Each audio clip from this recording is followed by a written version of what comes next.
चलिए जी गाड़ी को आगे बढ़ाते हैं। नेक्स्ट टॉपिक हमारे पास कौन सा है? Quasi contract. क्वासी कॉन्ट्रैक्ट क्या होते हैं? देखो क्वासी कॉन्ट्रैक्ट में क्या होगा कि आप की एक ऑब्लिगेशन क्रिएट हो जाएगी, साथ ही साथ आपका एक राइट क्रिएट हो जाएगा। जैसे for example finder of the goods.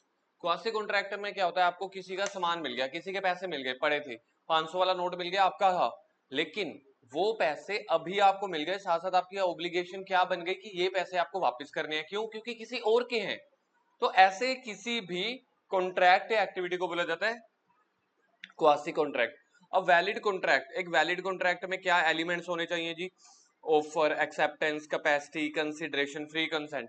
But sometime the law, ये लॉ अप्लाई करवाता है quasi contract by the law. Law के द्वारा एक ऐसा कॉन्ट्रैक्ट बन जाता है by law promise obligation on one party, मतलब एक पार्टी के ऊपर ऑब्लिगेशन बन जाती है, एक पार्टी के साथ राइट क्रिएट हो जाता है। Even there is no offer acceptance, अगर कोई ऑफर एक्सेप्टेंस नहीं है तब भी ये आपका एक कॉन्ट्रैक्ट टाइप का बन जाता है। जैसे फॉर एग्जांपल क्या कॉन्ट्रैक्ट बन जाता है? जैसे अब किसी के पैसे गिर गए, तो अब अगर वो पैसे आप उठाने लगे तो कल को आपको वापस करने हैं ना, तो जब आपको पैसे वापस करने हैं तो आपके पास क्या है, एक ऑब्लिगेशन बन जाती है। चाहे वहां पे कोई एग्रीमेंट या प्रॉमिस ना हो तो अब भी पैसे वापस लौटाने पड़ेंगे। स्ट्रिक्ट सेंस में ये मतलब कोर्ट रिकॉग्नाइज करता है, आप उसके बाद ये नहीं कह सकते कि हम नहीं वापस करते जी, ऐसा नहीं होगा। तो ये relation resembling those of contract बन जाता है और दोनों पार्टी के ऊपर एनफोर्स हो जाएगा। ठीक है जी। जैसे आप लोग, आपने अपने घर की, ठीक है, कीज या कार की चाबी किसी को पकड़ा दी, ये नहीं है ना इसका वो मालिक बन जाएगा, तो वो आपको वापस लौटाना पड़ेगा। Hence the term quasi contract resembling contract even in the absence of contract। कह रहे चाहे आपने कॉन्ट्रैक्ट नहीं किया, certain social relationships give rise to certain specific obligation। तो सोशल रिलेशनशिप ये बन जाते हैं कई पार्टियों के ऊपर, आपके ऊपर ऑब्लिगेशन बन जाएगी जैसे रेगुलर कॉन्ट्रैक्ट में बनती है। तो क्वासी कॉन्ट्रैक्ट में ऑफर एक्सेप्टेंस वगैरह कुछ हुआ नहीं, तो ये बेस्ड है principle of equity, justice, good conscience, मतलब कि यार शिष्टाचार में, भाईचारे में, प्रेम प्यार में। ठीक है, तो कोई सामान रख मत लेना, वापस कर देना। कह रहे हैं no man must grow rich. Line देखो क्या शानदार लाइन लिखी हुई है, ये लो जी, ये शानदार लाइन। क्वासी और कंस्ट्रक्टिव कॉन्ट्रैक्ट, क्वासी और कंस्ट्रक्टिव कॉन्ट्रैक्ट, लाइन पढ़ के देखो क्या है। रेस्ट अपॉन द मैक्सिम्स, मतलब किस डेफिनेशन पे? No man must grow rich out of another person's loss. किसी और के नुकसान पे आप अमीर नहीं बन सकते। अगर किसी का कोई पैसा गुम हुआ है, या कोई कार की चाबी मिस हुई है, कुछ भी लगा लो, आपको रिटर्न करना पड़ेगा।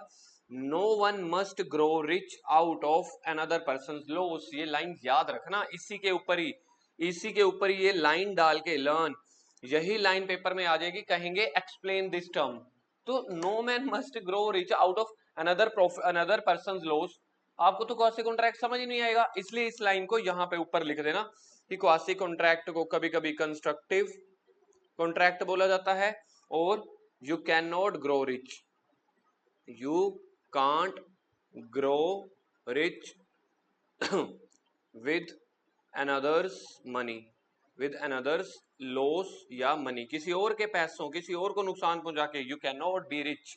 सर बहुत बढ़िया। A tradesman leaves goods at C's house by mistake, गलती से सामान किसी के घर पे रख दिया। C treats the goods as his own, उसको लगा मेरा ही है ना, भगवान का आशीर्वाद। C is bound to pay for the goods, goods वापस करनी पड़ेंगी। A pay some money to B by mistake, Google Pay, है ना, जी पे ट्रांसफर करना था, अमाउंट फोन नंबर में एक डिजिट गलत डल गया, आप उसको कॉल करोगे, भाई गलती से हो गया, वापस करो, उसको करने पड़ेंगे। हाँ सर, अगर वो बिहार बैठा हुआ, यूपी बैठा हुआ, वो अलग बात है। अदरवाइज अगर हमसे गलती से किसी और के अकाउंट में पैसे डल गए या कुछ भी हो गया तो उसको रिफंड करने पड़ेंगे। तीसरी एग्जाम्पल नंबर 18, एक फ्रूट का पार्सल, हो पाइन एप्पल, स्ट्रॉबेरी, भरा हुआ टोकरा किसी के घर पे चला गया, उनको लगा अपना ही है, गटक गया। ठीक है जी।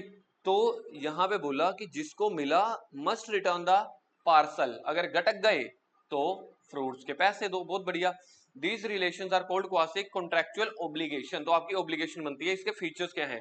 इन the first place such a right is always a right to money, मतलब आपको पैसे मिलने का वापस अधिकार है। Though not always a liquidated sum of money, मतलब ये कोई डैमेजेस वाली बात नहीं है कि आपको मिलने चाहिए, यार आपका पैसा गुम हुआ, आपका सामान जो भी, आपको वापस मिलना चाहिए।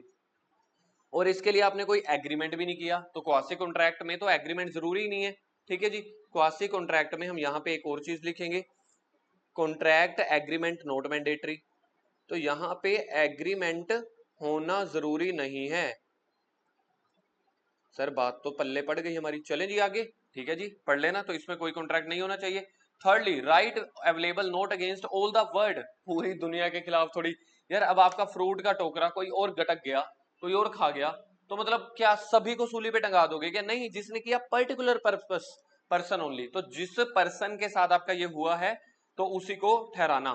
तो क्वासी कॉन्ट्रैक्ट कौन कौन से होते हैं, इसके 5 अलग अलग केसेस दिए हुए हैं। जैसे सबसे पहला, चलो भाई चलो आ जाओ, सबसे पहला है number 1, claim for necessaries supplied.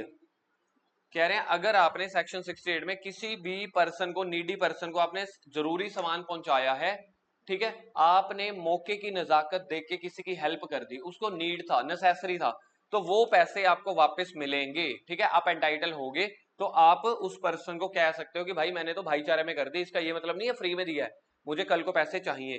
Same ऐसे अगर आपने किसी ल्यूनेटिक यानी कि कोई अनसाउंड माइंड है माइनर के साथ कुछ भी ऐसी ट्रांजैक्शन की, तो बाद में आप उसकी प्रॉपर्टी, उसके कैश में से वो पैसे वापस लेने के हकदार हो। Payment by interested person, interested person कौन सा होता है? इंटरेस्टेड पर्सन में भी सेम ऊपर वाली एग्जांपल है, आपने किसी को पैसे दे दिए लेकिन उसका ये मतलब नहीं है फ्री है, पैसे वापस लेने पड़ेंगे। A person who is interested in the payment of money which another is bound to pay by the law, मतलब आपने पेमेंट दे दी, किसी के पास पैसा नहीं था, आपने कहा चल यार अभी हम दे देते हैं, तो बाद में आप इससे पैसे ले लेना। एग्जाम्पल देखो, B holds land in Bengal on a lease granted by A, zamindar, एक जमींदार ने अपनी लीज पे दी हुई थी land. The revenue payable by A to government being in arrear, the land is advertise for sale by the government, मतलब आपने लैंड का एरियर देना था, एरियर का मतलब समझते हो, प्रॉपर्टी टैक्स समझ लो, प्रॉपर्टी टैक्स देना था, आपने नहीं दिया, तो अगर बहुत सारे नोटिस के बाद आप प्रॉपर्टी टैक्स नहीं पहुंचाते ना गवर्नमेंट का, गवर्नमेंट उस चीज को सेल पे लगा देती है, इसको बोलते हैं कुर्की करना। क्या करना सर? कुर्की। कुर्की में क्या होता है, एक रिक्शे वाला बुलाएंगे, अनाउंसमेंट कराएंगे कि ये जमीन बिकाऊ है, एडवर्टीजमेंट चलाएंगे, अखबार में देंगे, इसको बोलते हैं कुर्की। तो गवर्नमेंट ने उसकी जमीन लगा दी कुर्की पे। Under the revenue law consequences of sale will be annulment of B's lease. ठीक है, अगर तो ऐसा हुआ तो लीज का कॉन्ट्रैक्ट खत्म हो जाएगा क्योंकि गवर्नमेंट अपने कब्जे में ले लेगी। B, to prevent the sale, B इस सेल को वो करने के लिए, प्रिवेंट करने के लिए सारे खर्चे दे देता है, on lease pays the government due from A, क्योंकि ए की जमीन थी, ए को पैसा भरना था, ए के पास पैसा नहीं होगा, बी ने भर दिया, ठीक है, ए इज बाउंड टू मेक, बाद में वो ए बी को पैसे दे देगा, चल यार अभी सेटलमेंट कर लेते हैं, सरकारी फॉर्मेलिटी से निपटे, हम आपस में कर लेंगे। तीसरा, obligation of person enjoying the benefit of non gracious act. Non gracious act का मतलब, ग्रेशियस होता है प्रेम प्यार में, नॉन ग्रेशियस मतलब नॉट फ्री, मतलब कंसिडरेशन होना चाहिए, प्रेम प्यार में नहीं भाई साहब।